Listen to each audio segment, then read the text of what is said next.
Kadiwa Retail and Agri-Fishery Fair subling gibuksan sa Lapu-Lapu City sulod sa duha ka adlaw. Samtang National Food Authority mipahibaw nga mobaligya sila og NFA rice dito sa Olango Island karong Nobyembre 24. Siluan Mirondina sa report.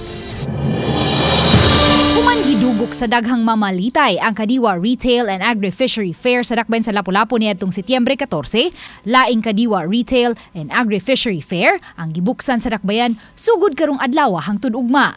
Bisan sa nasinating mga pag-uwan, ubay-ubay gihapon ang mga customer. Nindot jud kay makasave ka.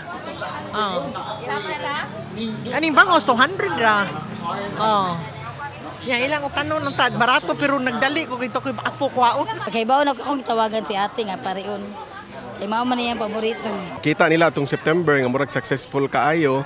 So ilang gi usab og karon, unya karon nga hopefully successful sad ni. Nagplano na gid sila nga himuon nila kada buwan or kada semana ba inana. So malipay pud ta ana kay para daghan pud tag matabangan nga mga farmers. Matod sa Chief Admin sa Department of Agriculture Region 7, Dr. Melquiades Ibarra, nga mas daghan unta ang mga manindahay niining ikaduhang Kadiwa Retail and Agri-Fishery Fair kay gi-prioritize gayud nila ang mga mag-uuma ug mananagat nga taga Lapu-Lapu City ilabi na sa isla sa Olango. Mga localized na mga mga farmers ilang gipakadak-an.